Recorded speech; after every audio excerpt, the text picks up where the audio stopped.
السلام عليكم ورحمة الله وبركاته. الحمد لله نحمده ونستعينه ونستغفره ونعوذ بالله من شرور أنفسنا ومن سيئات أعمالنا من يهده الله فلا مضل له ومن يضلله فلا هادي له وأشهد أن لا إله إلا الله وحده لا شريك له وأشهد أن محمدا عبده ورسوله أما بعد. கண்ணியத்திற்குரிய எல்லாம் அல்ல அல்லாஹு ஜல்ல ஷானஹு தஆலாவின் நல்லடியார்களே, அல்லாஹுடைய அழகிய பண்புகள் என்ற தொடர் உரையை இந்த ஜும்மாவின் மூலம் நாம் பார்த்து வருகிறோம். அல்லாஹுடைய பண்புகளை அறிவதற்கு முன்னால் அல்லாஹ் எப்படி இருப்பான் என்பதை அறிந்து கொள்ள வேண்டும் என்ற அடிப்படையில் சில தகவல்களை கடந்த வாரம் நாம் பார்த்தோம். அவருடைய தொடர்ச்சியாக அல்லாஹ்வை பற்றி நம்ம என்ன மாதிரியான ஒரு முடிவுக்கு வருவது என்பதை சொல்லக்கூடிய மேலும் சில ஆதாரங்களை பார்ப்போம்.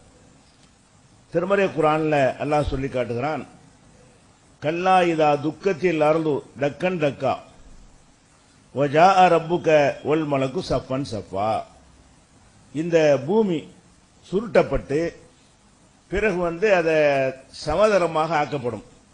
அல்லாஹ் என்ன செய்வான், அந்த உலகத்தில் அழித்த பிறகு இந்த பூமியை உருண்டை வடிவமாக இருக்குது இல்லையா, உருண்டை வடிவமாக இருந்தால் மேலே உள்ளவங்களை கீழே உள்ளவங்க பார்க்க முடியாது, கீழே உள்ளவங்களை மேலே உள்ளவங்க இப்போ பார்க்க முடியல. நமக்கு பூமியில் அமெரிக்காவில் உள்ளவர்களை நம்ம பார்க்க முடியாது, அமெரிக்காவில் உள்ளவங்க நம்மளை பார்க்க முடியாது. ஏன்னா நம்ம மேலே இருக்கிறவங்க கீழே இருக்கிறாங்க. இந்த மாதிரி இருக்கிற கூடாது என்பதற்காக அல்லாஹ் என்ன செய்யறான்னு சொன்னா சமதளமாக ஆக்குகிறான்.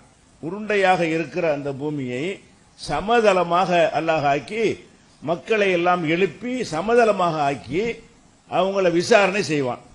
அந்த விசாரணை செய்வதை பற்றி அல்லாஹ் சொல்லும் பொழுது, இந்த பூமி தரைமட்டமாக ஆக்கப்பட்டு சமதளமாக ஆக்கப்பட்ட பிறகு வஜாஅ ரப்புக, உமது இறைவன் வருவான். மக்கள்லாம் எழுப்பப்பட்டு நிற்பார்கள். கியாமத் நாள்ல அழிக்கப்பட்ட அத்தனை பேரும், உலகத்தில் ஆதம் அலைஹிஸ்ஸலாத்துல இருந்து உலகம் அழியும் பொழுது வரை எத்தனை மக்கள் இருந்தார்களோ அவ்வளவு பேரையும் எழுப்பி அந்த மன்றத்திலே நிப்பாட்டி வைத்து அல்லாஹ் வருவானா. வஜாஅ ரப்புக, உமது இறைவன் வருவான். ஒல் மலக்கு சஃபன் சஃபா, வானவர்கள் அணிவகுக்க அணி அணியாக வானவர்கள் இருக்க உமது இறைவன் வருவான் அப்படின்னு இந்த வசனத்தில் அல்லாஹ் சொல்கிறான். இது 89வது அத்தியாயத்தில் 22வது வசனம். அப்ப அல்லாஹ் வருவான்டா என்ன அர்த்தம்? மக்கள்லாம் நிற்போம், நாமளும் அதில் ஒருவராகத்தான் இருப்போம், எல்லா சமுதாயமும் அதில் இருப்பாங்க. அப்ப அவங்களை விசாரிப்பதற்காக வேண்டி அல்லாஹ் வருவான். மலக்குகள் புடைசூழ அந்த கம்பீரமாக அல்லாஹ் வருவான் என்று சொன்னால், அல்லாஹ்ங்கிறவன் அந்த கரண்ட் மாதிரி காற்று மாதிரி ஒண்ணுமே இல்லாதவன் என்று நினைக்கிறார்கள் இல்லையா, அந்த கருத்து தவறு. அல்லாஹ்ங்கிறவன் அவனுக்கு ஒரு இடத்தில் இருக்கிறான், அரசில் இருக்கிறான். மனிதர்களை விசாரிப்பதற்காக வேண்டி இந்த நிலப்பரப்புக்கு வருகிறான். இந்த நிலப்பரப்பை மாற்றி அமைத்து விட்டு விசாரிக்க வருவான் என்று அல்லாஹ் சொல்வதிலிருந்து அல்லாஹ்வை பற்றி நம்ம எந்த மாதிரியான முடிவுக்கு வருவது என்ற ஒரு தெளிவு கிடைக்கிறது. அதுபோல அந்த மக்களை எல்லாம் திரட்டி வைத்துக் கொண்டு வானவர்களால் ஒரு அறிவிப்பு செய்யப்படும். என்ன அறிவிப்பு செய்யப்படும்னா, நீங்கள் எல்லாம் யார் யார் எதை எதை வணங்கினீர்களோ அதன் பின்னாடி போங்க அப்படின்னு சொல்லி ஒரு அறிவிப்பு செய்யப்படும். எல்லா மக்கள் நிற்கும் பொழுது அந்த மக்கள்ல சூரியனை வணங்கினவங்க இருப்பாங்க, சந்திரனை வணங்கினவங்க இருப்பாங்க, சிலைகளை வணங்கினவங்க இருப்பாங்க, மனிதர்களை வணங்கினவர்கள் இருப்பாங்க, அல்லாஹ்வை மாத்திரம் வணங்கியவர்களும் இருப்பார்கள். எல்லாம் கலந்திருக்கிற அந்த மகஷர் பெருவழியில் சொல்லப்படும், மன்கான யாபுது செய்யன் கொல் எத்தபியூஹு, யார் யார் எதை எதை வணங்குனீங்களோ அது இதோ தென்படும் உங்களுக்கு, அதுக்கு பின்னாடி போங்க என்று அறிவிப்பு செய்யப்படும். அந்த மகஷர் வெளியில நிற்கும் பொழுது அல்லாஹ்வின் மூலமாக அறிவிப்பு செய்யப்படுது. என்ன, யார் யார் எதை வணங்குனீங்களோ அதோட போங்க அப்படி சொல்லிவிட்டு இவங்க வணங்கினதெல்லாம் அங்க கொண்டாந்து நிப்பாட்டப்படும். சூரியனுக்கு ஒரு வடிவத்தை கொடுத்து, சூரியனை வணங்குனீங்கள அந்த ஆருக்கு பாரு சூரியன், அதுக்கு பின்னாடி போ. சூரியனை வணங்கியவர்கள் எல்லாம் சூரியனுக்கு பின்னாடி போ, சந்திரனை வணங்கியவன் எல்லாம் சந்திரனுக்கு பின்னாடி போ. யார் யார் எதை எதை வணங்குனீங்களோ அது அனைத்தும் அங்க காட்டப்படும், அந்த அந்த மக்களுக்கு முன்னாடி எடுத்து வைக்கப்படும். சூரியனை வணங்கினவன் என்ன செய்வான், நமக்கு சூரியன் நம்மளை காப்பாத்தின்னு சொல்லிட்டு அதுக்கு பின்னாடி போவான். சூரியன்கிற உருவம் கொடுத்து அது மக்களை என்ன செய்ய, அதனுடைய ஃபாலோயர்ஸ்களை பின்பற்றக்கூடியவர்களை அழைத்து செல்லும். கடைசியாக அல்லாஹ்வை மட்டும் வணங்கியவர்கள் மட்டும் மிச்சமா இருப்பாங்க. எல்லாம் போயிடுவான். யார் அல்லாஹ் அவுலியா வணங்கினா அப்துல் காதர் ஜிலானி ஒரு மாதிரி காட்டுவான். அல்லாஹ் அவர் கூட்டிட்டு போற மாதிரி ஒரு தோற்றத்தை உண்டாக்குவான். யார் யார் எதை எதை வணங்கினார்களோ அவரவர்கள் அதன் பின்னால் செல்லக்கூடிய மாதிரி ஒரு காட்சியை உண்டாக்கி விட்டு யார் அல்லாஹ்வை மட்டும் வணங்குறார்களோ அவங்க மட்டும் மிச்சம் இருப்பாங்க. அதுல முனாபிக்குகளும் சேர்ந்திருப்பாங்க. இந்த முனாபிக்கு நடிச்சாலும் அல்லாஹ் மட்டும் தானே வணங்கிட்டு இருந்தாங்க, அவர்களும் இருப்பார்களாம். அப்படி இருக்கும் பொழுது என்ன செய்வான்னு கேட்டா அல்லாஹ் அவங்கள்ட்ட வர்றான், எல்லாத்தையும் அனுப்பிவிட்டு போங்கடான்னு சொல்லிவிட்டு அங்கங்க போய் நரகத்தில் விழுந்துருவாங்க. அந்தந்த வணங்கியவர்கள் அதுக்கு பின்னாடி போய் நரகப்படுகொலில் விழுந்து விடுவார்கள். இவங்க மட்டும்தான் என்ன செய்யப்படும், அது நரகமும் பக்கத்தில் கொண்டு வரப்படும். இந்த வசனத்தில் நான் வாசித்த அந்த வசனத்திலேயே அடுத்த வசனம் என்ன இருக்குன்னா, ஒஜிய யௌமஇதின் பிஜஹன்னம, பூமியை விரித்து விட்டு அதற்கு பக்கத்தில் ஜஹன்னத்தை நரகத்தை கொண்டு வந்து நிறுத்தப்படும். பூமி வேற மாதிரி மாற்றப்பட்ட பூமி, அப்புறமேல் நரகம், அதை தாண்டி சொர்க்கம். இப்படித்தான் அங்க உள்ள செட்டப் எல்லாம் அமைச்சிருக்கிறான். அப்ப நரகமும் உன்னை நிறுத்தப்பட்டு விடும். பூங்கடாண்ட உன்னை இழுத்துட்டு போறவங்களாம் என்ன செய்வான், நரகத்தில் போய் விழுந்து விடுவார்கள். யாரு, வேற வேற தெய்வங்களை வணங்கியவர்கள் எல்லாம் நரகத்துக்கு போயிடுவாங்க. அப்ப என்ன செய்வான்னு கேட்டா, யார் யாரை வணங்குனீங்களோ அவங்க எல்லாம் போக சொல்லிட்டீங்க, நாங்க பிறந்து அல்ல வரணும்ல. சூரியனை வணங்கணும், சூரியனுக்கு பின்னாடி போயிட்டான். சந்திரனை வணங்கணும், சந்திரனுக்கு பின்னாடி போயிட்டான். அல்லாஹ் வணங்குற ஆளுகளுக்கு அல்லாஹ் வரணுமே, அப்பதானே அந்த அறிவிப்பை நாங்கள் செயல்படுத்த முடியும்னு வெயிட் பண்ணுவாங்க. அந்த அறிவிப்புல யார் யார் எதை வணங்கினீர்களோ அவர்களுக்கு பின்னால் போங்கள்ன்ற உடனே அல்லாஹ் என்ன செய்யறான்னு கேட்டா அந்த மக்கள்கிட்ட வருகிறான். எப்படி வருதுன்னு கேட்டா, ஃபயத்தீஹிமுல்லாஹு தபாரக வ தஆலா, அல்லாஹ் ரப்புல் ஆலமீன் அந்த மக்கள்கிட்ட வருகிறான். எப்படி வருகிறான், ஃபீ சூரத்தின் கைரி சூரத்தில் லத்தி யாரிஃபுன், அவர்கள் எந்த வடிவத்தில் அல்லாஹ்வை அறிந்து வைத்திருந்தார்களோ அது அல்லாத வேற வடிவத்தில் வர்றான். ஏற்கனவே அல்லாஹ்வை அறிஞ்சிட்டாங்க. எப்ப அறிஞ்சிட்டாங்க, எல்லாத்தையும் எழுப்புன விசாரணைக்கு வர்றான்ல, அப்போ ஒரு கெட்டப்ல அல்லாஹ் வருவான், அவனுக்கு உரிய கம்பீரத்தோட வருவான். எல்லா மக்களும் இருக்கும் பொழுது விசாரணை நடத்துவதற்காக அல்லாஹ் தீர்ப்பளிச்சிடறான்ல. தீர்ப்பளிச்ச பிறகு அந்த மாதிரி வரமாட்டான். முதல்ல இந்த மகசர்ல எல்லாம் நிற்கும் பொழுது எப்படி வருவான், அந்த மாதிரி வராமல் இறைவன் வேற வடிவத்தில் வருவான். இவர்கள் எந்த வடிவத்தில் முதல்ல பார்த்தார்களோ அந்த வடிவத்தில் வராமல் வேற ஒரு வடிவத்தில் நான் தான் உங்க இறைவன் அப்படின்ற உடனே, நீ எங்க இறைவன் இல்ல, எங்க இறைவன் எங்களுக்கு தெரியுமா, பார்த்திருக்கிறோமே, எங்க இறைவன் நாங்க கண்டுபிடிச்சிருவோம் அவங்க சொல்லுவாங்களாம். அப்படி எல்லாம் செய்யறான் அல்ல. அல்லாஹ் என்ன செய்யறான், தனக்கே உரிய வடிவத்தில் வராம வேற ஒரு வடிவத்தில் நான் தான் இறைவன் என்று சொல்வான். பிறகு என்ன செய்வான்னு கேட்டா, அவர்கள் எந்த வடிவத்தில் முதல்ல பார்த்தார்களோ விசாரணைக்கு வருவான்ல மலக்குகள் புடைசூழ, அந்த வடிவத்தில் வந்தவுடனே நான் தான் உங்க இறைவன், ஆமா இறைவன் தான் என்று சொல்லி அல்லாஹ்வே என்ன செய்யறான், அவங்க அழைத்து செல்கிறான் சொர்க்கத்தில் கொண்டு விடுவதற்கு. அப்ப அல்லாஹ் என்ன செய்யறான்னு கேட்டா, அந்த பூமி அப்புறம் நரகம் அப்புறம் சொர்க்கம். சொர்க்கத்துக்கு போவதா இருந்தால் நரகத்தை கிராஸ் பண்ணா தான் போக முடியும். பூமியிலிருந்து போனா நரகம் தான், சொர்க்கத்துக்கு போக இயலாது. அதுக்கு என்ன செய்யப்படும்னா, இந்த நல்லடியார்கள் மட்டும் இருக்கும் பொழுது ஒரு பாலம் அமைக்கப்படும் நரகத்தில். அந்த பாலத்தை கடந்து தான் சொர்க்கத்துக்கே போக முடியும். குர்ஆன்ல கூட அல்லாஹ் ஒரு வசனம் சொல்றான், ஓ இம்மின்கும் இல்லா வாரிதுஹா, உங்களில் யாராக இருந்தாலும் நரகத்துக்கு வந்துதான் தீரணும் என்று குர்ஆன்ல ஒரு வசனம் இருக்குது. அப்ப ஆயிஷா நாயகி வழக்கம் கேட்பாங்க, நரகத்துக்கு வரணுமா, நாங்க எதுக்கு நரகத்துக்கு வரணும், எல்லாரும் நரகத்துக்கு வரணுங்கிறோம. அப்ப ரசூல் ஸல்லல்லாஹு அலைஹி வஸல்லம் விளக்குவாங்க, நரகத்தை கடந்து தான் நீங்க போக முடியும். நரகவாசி நரகத்துக்கு போயிடுவான், சொர்க்கவாசியும் நரகத்துக்கு போய் தான் சொர்க்கத்துக்கு போக போறான். கான ரப்புக்க அலா ரப்பிக்க ஹத்மன் மக்தியா, இது இறைவன் கட்டாய விதியாகவே ஏற்படுத்தி விட்டான். அந்த நரகத்தினுடைய வெப்பத்தை எல்லாம் பார்த்து அந்த பாலத்தில் இருந்து அனுபவிச்சுட்டு அப்புறம் தான் சொர்க்கத்துக்கு போகப்படும். ஒரு பாலம் அமைக்கப்படும். அந்த பாலத்து கூட கட்டுக்குதான் வச்சிருக்கிறாங்க. நம்ம சமூகத்தில் என்ன செய்யறாங்க, பாலம்னா சிராத்துல் முஸ்தகிம் பாலம், அதுக்கு பேரு சிராத்துல் முஸ்தகிம்னா நேர்வழி. நம்ம இஹ்தின சிராத்தல் முஸ்தகிம் கேட்கிறோம்ல, நேரான வழியை காட்டுண்டு நம்ம போகிற ஏகத்துவ கொள்கை தான் சிராத்துல் முஸ்தகிம். இஸ்லாம் தான் சிராத்துல் முஸ்தகிம். பாலத்துக்கு பேரு சிராத்துல் முஸ்தகிம் இல்ல, பாலம் அமைக்கப்படும். சிராத்துனா பாலம், முஸ்தகிமான சிராத்து என்று சொல்வது நேர் வழிக்கு அல்லாஹ் சொல்லி தருகிறான். அந்த பாலம் இந்த இவங்க சொல்ற மாதிரியான சிராத்துல் முஸ்தகிம் பேர்ல உள்ள பாலம் கிடையாது. அப்படி ஒரு பாலமும் கிடையாது. அது போக முடியை விட மெல்லிசா இருக்கும், வாழை விட கதையெல்லாம் விட்டுருக்காங்க. அந்த பாலம் எப்படி இருக்குமா, அது முடியை விட மெல்லிசா இருக்குமா அந்த பாலம், அதுலதான் ஏறி போகணும்லாம் என்ன செய்யறாங்க, கதை எழுதி வைத்திருக்கிறார்கள். அதெல்லாம் கட்டுகிற ஒரு பாலமாகவே இருக்கும். அந்த பாலத்தில் எல்லாரும் என்ன செய்வாங்க, கடந்து போகும் பொழுது கெட்டவர்கள்லாம் என்ன செய்வாங்கன்னா அது கடைசி வரைக்கும் கடக்க முடியாது.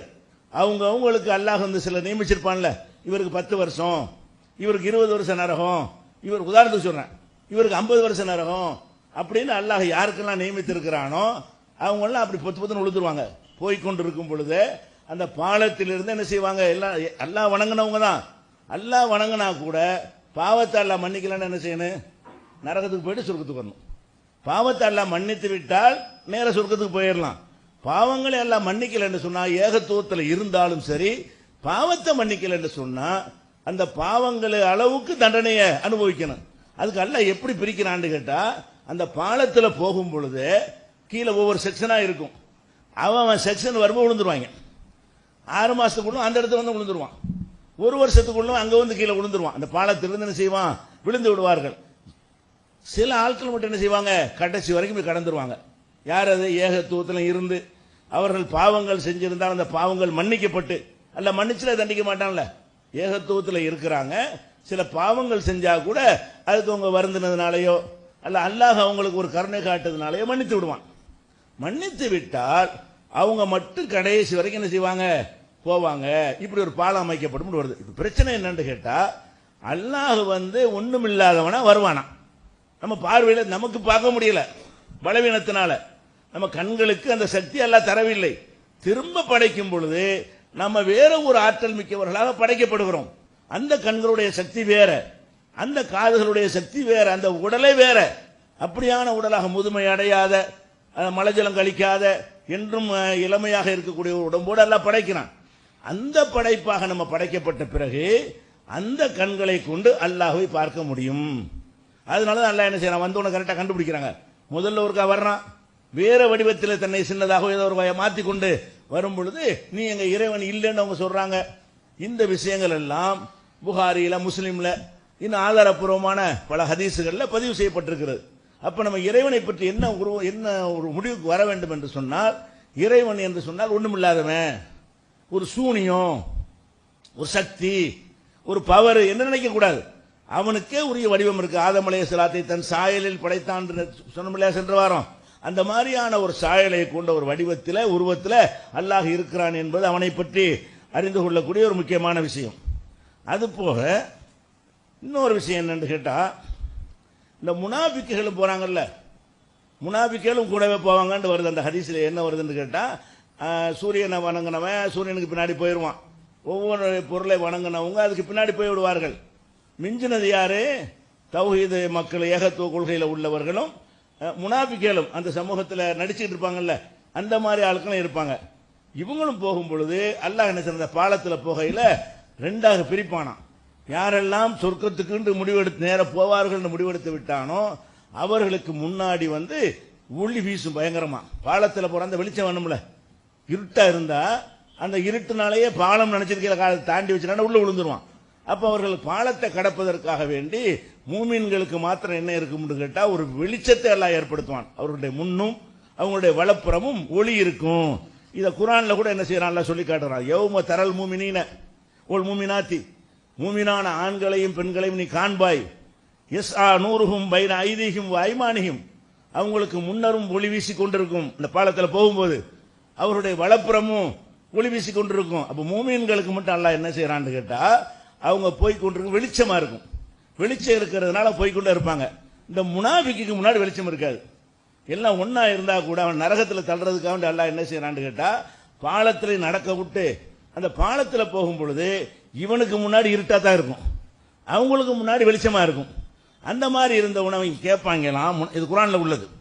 அல்லாஹ் என்ன செய்யறான்னு கேட்டா, புஷ்ராக்கும் யௌம், உங்களுக்கு நற்செய்தி உண்டாகட்டும், சொர்க்கத்துக்கு போங்கன்னு சொல்லப்பட்டுரும். அதுக்கப்புறம் முனாஃபிக்கு சொல்லுவான், என்ன சொல்லுவான்டா, யௌம யகூலுல் முனாஃபிகூன வல் முனாஃபிகாத், முனாஃபிக்காக இருந்த நயவஞ்சகனாக இருந்த ஆண்களும் பெண்களும் அந்த முன்னாடி போய்கிட்டு இருக்கிறாங்கல்ல ஒளியில, அந்த மூமின்களை பார்த்து சொல்லுவாங்களாம், இங்கிட்டு கொஞ்சம் முகத்தை திருப்புங்கப்பா, எங்க பக்கம் அந்த வெளிச்சம் எங்க மேல படும், அதை வச்சு நாங்க அடையாளம் கண்டுக்கிறோம். முஸ்லிம் மூமினானவர்கள் போகும்போது வெளிச்சம் அடிக்கிறது பாலத்தின் மீது, பாலத்தில் வெளிச்சம் அடிக்கிறதுனால போய்கிட்டே இருக்கிறாங்க. இவனுக்கு வெளிச்சம் இல்ல, பேக்கில் நின்றுட்டே வர்றான். இருட்டா இருக்கும் பொழுது எப்படி போறது, முன்னேறி போறதா, எல்லாமே பாலமா, அல்ல இந்த பக்கம் நான் போய் விழுந்துடுறதா, அப்படின்னு சொல்லி குழம்பிட்டு இருக்கிறான். அப்ப தடுமாறி கொண்டு மூமின்களை சத்தம் போட்டு அழைக்கிறான். இது குர்ஆன்ல அல்லாஹ் சொல்லி காட்டுறான். என்ன செய்ய தருவுனா நக்தபிசு மின் நூரிக்கும், எங்க பக்கம் லேசா கொஞ்சம் திரும்புங்க, உங்க வெளிச்சத்தை நாங்க வாங்கி கொண்டே வந்துடுறோம். அங்கிட்டு போறவர் இப்படி திரும்பினாருன்னு வைங்க, அவர் முகத்துல இருந்து உள்ள வெளிச்சம் அடிக்கும்ல, அப்ப பாலம் தெரியும்ல, அந்த பாலத்தை நாங்கள் கடந்து செல்வதற்காக வேண்டி எங்களுக்கு திரும்புங்கன்னு கேட்பார்கள். அப்ப அவர் தடுப்பு ஒன்று ஏற்படுத்தப்பட்டு அவங்க என்ன செய்வாங்க, இவங்க சொர்க்கத்துக்கு போயிடுவாங்க, இவங்க தடுக்கப்பட்டு விழுந்துருவார்கள் வருது. அப்ப என்ன பிரச்சனை என்று சொன்னால், அத மறுமை நாளில் அல்லாஹுக்கு தான் இதை பேசுறோம். இந்த விஷயம் தனியா இருந்தாலும் அல்லாஹுவை நம்ம என்ன மாதிரி பார்ப்பது என்று சொன்னால், அவனுக்கு ஒரு வடிவத்தில் இருக்கிறான், ஒண்ணுமில்லாத சூனியமாக அல்லாஹ் இருக்கவில்லை அப்படிங்கறத இது விளங்கிக்கிறோம். அடுத்து நபிகள் நாயகம் ஸல்லல்லாஹு அலைஹி சொல்றாங்க, இந்த மறுமை நாள் இதுக்கெல்லாம் முன்னாடி எல்லா மனிதர்கிட்டையும் அல்லாஹ் வந்து பேசுவானாம். ரசூல் ஸல்லல்லாஹு அலைஹி சொல்றாங்க, மாமின்கும் மின் அஹதின், உங்கள எவராக இருந்தாலும் சரி, இல்லா சயுகல்லிமுஹு ரப்புஹு, அவரிடத்துல இறைவன் பேசாமல் இருக்க மாட்டான். விசாரணைக்கு வருவான், அங்க மொட்டையாங்க சொல்லிவிட்டான். விசாரணைக்கு வருவான் என்று சொன்னால் பல்லாயிரம் கோடி மக்கள் அங்க இருப்போம். அவ்வளவு மக்களையும் தனித்தனியா கூப்பிட்டு அல்லாஹ் பேசுவான். அவனுக்கு முடியும், அவனுக்கு எல்லாமே சக்தி உள்ளது, ஆற்றல் உள்ளவன் தான். அப்ப எல்லா மனிதனிடத்திலையும் அல்லாஹ் உரையாடுவான். லைஸ பைனஹு தர்ஜுமானுன், ரெண்டு பேருக்கு மத்தியில மொழிபெயர்ப்பாளர் இருக்க மாட்டாங்க. எல்லாருக்கும் புரியக்கூடிய ஒரு பாஷையில் அவன் பேசுவான். நம்மள்ட்ட பேசும் பொழுது நமக்கு தமிழ், அல்லாஹ் வந்து அரபியில் பேசினான்னு வைங்க, நமக்கு தமிழ்ல விளங்காது. அப்ப மொழிபெயர்க்க ஆள் வேணும். அங்க மொழிபெயர்ப்பாளர் வேணுமான்னு கேட்டா, இந்த பாஷையை கற்றுக் கொடுத்தது அவன் தானே, உங்களுக்கு இந்த மொழியை கற்றுக் கொடுத்தது யார்? அவன் தானே. அவன் ஒரு மொழியில் உங்கள்கிட்ட பேசுவானே, ஆனால் அது உங்களுக்கு விளங்கக்கூடியதார், அது கற்றுத்தர அந்த வகையில் புரோகிராமோட படைப்பது அல்லாஹ் கஷ்டம் கிடையாது. அப்ப தர்ஜுமான் இல்லாம மொழிபெயர்ப்பாளர் இல்லாத வகையில ஒவ்வொருவரிடத்திலையும் அல்லாஹ் மறுமை நாள் நிற்கும் பொழுதுங்க விசாரிப்பான்ல. விசாரிக்கிறதுன்னு சொன்னா கூட்டமா போட்டு விசாரிக்கிறது இல்ல, கலவர கேஸ் விசாரிப்பாங்க இல்ல, ஒரு கலவரம் நடந்துச்சுன்னா 500 போட்டு வைக்கிறாங்க, 500 செஞ்சீங்களா இப்படி கேட்கறது இல்ல, ஒவ்வொருத்தனை செஞ்சாடா இல்லையா, எங்கடா இருந்த, இத்தனை மணிக்கு எங்கடா இருந்து கேட்கறான்ல, அந்த மாதிரி அல்லாஹ் என்ன செய்வானா ஒவ்வொரு மனுஷனையும் விசாரிப்பான். அதுக்கு தான் 50,000 வருஷத்துக்கு நிகரான ஒரு நாளுங்கிறோம். அவ்வளவு பெரிய நாள்ல வந்து அந்த விசாரணை நடக்கும். அது தாங்க முடியாம தான் என்ன செய்யறான், நிழல் கிடைக்காதான்னு தடுமாறுவாங்க. அதுக்கு தான் அரிசி கிலோ நிழல்லாம் கொடுக்கப்படுது நல்ல சில 7 வகையான ஆட்களுக்கு. இன்னும் சொல்ல போனா அந்த தாகத்துக்காக வேண்டிய ஹவுலுக்கு தடாங்க வேற நல்லவங்களுக்கு. அந்த தண்ணி எதுக்கு கொடுக்கப்படுது? அவ்வளவு லாங் டைம் விசாரணை, பெரிய டைம் நிக்கணும், அது வரைக்கும் விசாரணை முடிகிற வரைக்கும். அப்ப அல்லாஹ் என்ன செய்வானா ஒவ்வொரு மனுஷத்தையும் பேசுவான். எந்த மொழிபெயர்ப்பாளர் இருக்க மாட்டாங்க. சரி பேசுவான்னு சொன்னா மூசா நபிட்ட பேசுன மாதிரி பேசலாம்ல. மூசா நபிட்ட அல்லாஹ் பேசினான், அவர் பார்த்தாரா? மூசா நபிய ஒரு தூர்சினா மலைக்கு வர சொல்லி, உன் கையில் என்ன வைத்திருக்கிறாய், மா தில்க பியமீனிக யா மூசா, மூசாவே உன் கையில என்ன வைத்திருக்கிறாய், இது என்னுடைய கைத்தடிங்கிறார். ஆனா அல்லாஹ்வுடைய அந்த சத்தத்தை தான் கேட்கிறாரே தவிர அவர் அல்லாஹ் பார்க்கல மூசா நபி. அப்ப இந்த ஹதீஸ்ல என்ன வருதுன்னா, அல்லாஹ் பேசுவான்னு வருதுல, ஒருவேளை சத்தம் மட்டும் கேட்டு அவனை பார்க்காம கூட இருக்கலாமான்னு கேட்டா அப்படி அர்த்தம் செய்யக்கூடாதுங்கிறது ரசூலுல்லாஹ் சொல்றாங்க. வலா ஹிஜாபுன் யஹ்ஜுபுஹு, அவனை மறைக்கிற எந்த திரையும் இல்லாமல் அல்லாஹ் உரையாடுவான், பார்த்து பேசுவான். அல்லாஹ் நம்ம இடத்துல பேசுவான், ஒவ்வொரு மனுஷன்டையும் பேசுவான். நீ இதை செஞ்சியா, அதை செஞ்ச, என்னென்ன செஞ்ச, அவ்வளவு டீட்டெயில் அவன் கையில் இருக்கிறது, எல்லாமே ரெக்கார்டு பண்ணி வச்சிருக்கிறான். நம்ம முதுகுலையே சிப் வச்சிருக்கிறான், அது ஒரு பக்கம் ரெக்கார்டாக இருக்கிறது. 2 மலக்குகள் வேற அனைத்தையும் பதிவு செய்து கொண்டிருக்கிறார்கள், அது ஒரு பக்கம் ரெக்கார்டாக இருக்கிறது. நம்ம கைகளும் நம்ம கால்களுமே நமக்கு எதிராக சாட்சி சொல்லணும், எல்லாம் ரெக்கார்ட் ஆகுறது. அல்யோம தஷ்ஹது அல்சினத்துஹும் அர்ஜுலுஹும், அவங்களுடைய நாவுகளும் அவங்களுடைய கைகளுமே என்ன செய்யும், அவங்களுக்கு எதிராக சாட்சி சொல்லும். ஒ தஷ்ஹது அர்ஜுலுஹும் பிமா கான யக்ஸிபூன், அவருடைய கால்களும் அவர் செஞ்சதை பத்தி பேசும். அவ்வளவு டீட்டெயிலை அல்லாஹ் வைத்துக்கொண்டு பதிவேடை வைத்துக்கொண்டு பதிவேட்டை கையில் உண்டாடா பிடிறாம அல்லாஹ் இக்கிற கிதாபக்க, உன்னுடைய பதிவேட்டை படிச்சுப்பார். கஃபாபி நப்சிக்கல் யௌம அலைக்க ஹசீபா, உன் விஷயத்துக்கு நீனே கணக்கெடுத்துக்கொள் அப்படின்னு சொல்லி அவ்வளவு டீட்டெயில் வச்சிருக்கிறான் அல்லாஹ். அத கம்ப்யூட்டர்ல சின்ன ஒரு மெமரி கார்டில் அவ்வளவு விஷயம் வச்சுக்கிறோம்ல, அந்த மாதிரி நம்ம விவரம் தெரிஞ்ச காலத்தில் இருந்து என்ன நடந்துச்சோ அவ்வளவும் பதிவாயிருக்கிறது. அவனும் மலக்குகள் வேற பதிவாக்குறாங்க, அதை ஒரு பதிவேடாக கையில் எழுதி கொடுக்கவும் படுகிறது. நம்ம உறுப்புகளை நமக்கு எதிராக சாட்சிகளும் சொல்லுகிறது. இப்படியான ஒரு நிலையில தான் அல்லாஹ் ஒவ்வொருத்தனையும் விசாரிப்பான், திரை இல்லாமல் விசாரிப்பான். அப்ப அல்லாஹ் எல்லாரும் பார்க்க போறோம், நல்லவன் கட்டும் அத்தனை பேர் விசாரணை தானே. பிறகு நல்லவங்களுக்கு மட்டும் காட்சி தர, அது ஒரு விஷயம், அன்பான காட்சி. இது வந்து விசாரிக்கிற காட்சி, எந்த ஒரு கருணையும் காட்டாத, வளைஞ்சு கொடுக்காத ஒரு காட்சி. அந்த மாதிரி ஒரு அடிப்படையில் எல்லாத்தையும் அல்லாஹ் பேசுவான், திரை இருக்காது, பேசவும் செய்வான், திரையும் இருக்காது. அப்ப அல்லாஹ்வை பார்க்கவும் செய்வோம், அவனுடைய பேச்சை கேட்கவும் செய்வோம். மகசர்ந்த அப்படின்னா என்ன, அல்லாஹ் பத்தி என்ன நினைக்கிறது? ஒண்ணும் இல்லையா? சக்தி மட்டுமா?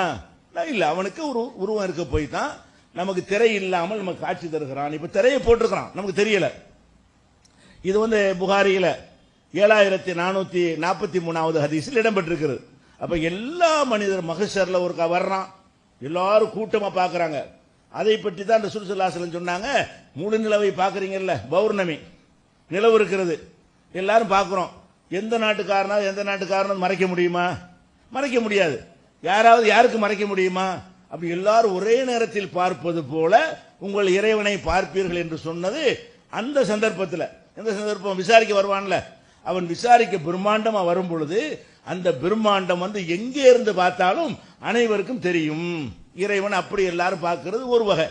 இன்னொரு வகை என்ன, அப்படி பார்த்து முடிச்ச பிறகு ஒருத்தனா கூப்பிடுறது, வா, ஒவ்வொருத்தரையா கூப்பிட்டு என்ன செய்வான்? அல்லாஹ் விசாரணை நடத்துவான், தனித்தனியாக பேசுவான். இந்த ஹதீஸ்ல வருது, ஒவ்வொரு மனுஷனையும் கூப்பிட்டு என்ன செய்வான்? தனித்தனியாக பேசுவான். அப்ப என்ன நினைக்கணும், அல்லாஹ்ங்கிறவன் முன்னாடி அவன் நிப்பாட்டி வச்சு கேட்க இருக்கிறான்.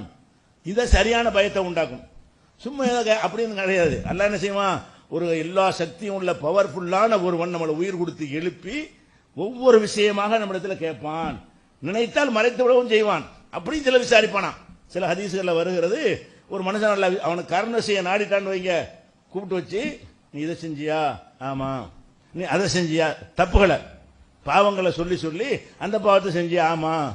இந்த பாவத்தை செஞ்சியா? ஆமாண்டவன அவன் முடிவு பண்ணிடுவான், நம்ம கதை முடிஞ்சிருச்சு. அல்லாஹ் என்ன செய்யறான்? ஒவ்வொரு லிஸ்டியா போடுறான், நம்ம கதை குளோஸ், நரகத்தை அனுப்ப போறான் அப்படின்னு சொல்லி நினைச்சிட்டு இருக்க சொல்லுவானா, உம்புட்டு செஞ்சியில, உம்புட்டும் உலகத்துக்கு தெரியாதுல, மறைச்சிட்டன்ல, இப்போ மறைக்கிறேன் போடா சொர்க்கத்துக்கு போனால. சில ஆளுக்கு அவன் கருணை செய்ய நினைத்தால் அவன் செய்த பாவங்கள் தெரியாம சொர்க்கத்துக்கு நினைச்சிடாத, தெரிஞ்சுதான் அனுப்புறவனைய. நீ செஞ்சதெல்லாம் தெரியும், அல்லாஹ் ஏமாத்திட்டோம், நம்ம சொர்க்கத்தை அனுப்பிட்டோம் அப்படி நினைச்சிடாத. ஒவ்வொரு பாவங்களையும் சொல்லி சொல்லி தாரிஃபு கதாவ கதா, இது தெரியுமா, இது உனக்கு தெரியுமா, இதை செஞ்சு யாபம் இருக்குதா என்று ஒவ்வொரு பாவங்களையாக சொல்லி காட்டிவிட்டு அல்லாஹ் கடைசி என்ன செய்வான்? இதை துன்யாவில் மறைத்தது போல இந்த சபையிலே மறைக்கிற போடு சொர்க்கத்துக்குன்றான்ல. சில பேருக்கு அவன் யாருக்கு கருணை செய்ய நாடுகிறானோ அவர்களுக்கு அந்த பாவத்தையும் சொல்லி காட்டி, அவனுக்கு மட்டும் சொல்லி காட்டி, எல்லாரும் சொல்லி காட்டுறது இல்ல, அவனுக்கு மட்டும் சொல்லி காட்டி அவர்களை சொர்க்கத்துக்கு அனுப்புவான் என்று வருகிறது. அப்ப நம்ம அல்லாஹ் வந்து நம்மள்ட்ட பேசுவான் என்கிற ஒரு விஷயத்தை விளங்கி கொண்டோமே ஆனால், நம்ம பக்கத்துல உட்கார்ந்து பேசுற மாதிரி பேசுவான், மொழிபெயர்ப்பாளர் இல்லாம பேசுவான், நேருக்கு நேரா பேசுவான், திரை இல்லாமல் பேசுவான் என்ற ஒரு அடிப்படையை விளங்கி கொண்டோமே ஆனால், அல்லாஹ் வந்து ஒண்ணுமில்லாத சக்தின்னு மாத்திரம் நினைத்தரக்கூடாது. நினைப்பது அது இறை மறுப்பது, அது அல்லாஹ் நம்புற நம்பிக்கை கிடையாது. அதை விளங்கி கொள்ள வேண்டும். அதே மாதிரி வந்து இது ஒரு பார்வையாச்சா. அதுக்கப்புறம் சொர்க்கத்துக்கு சொர்க்கவாசிகள்லாம் போயிடுவாங்க. அப்ப சொர்க்கவாசிகள்லாம் போனவுடனே அங்கேயும் வந்து ஒவ்வொருத்தரும் காட்சி தர வர்றான்.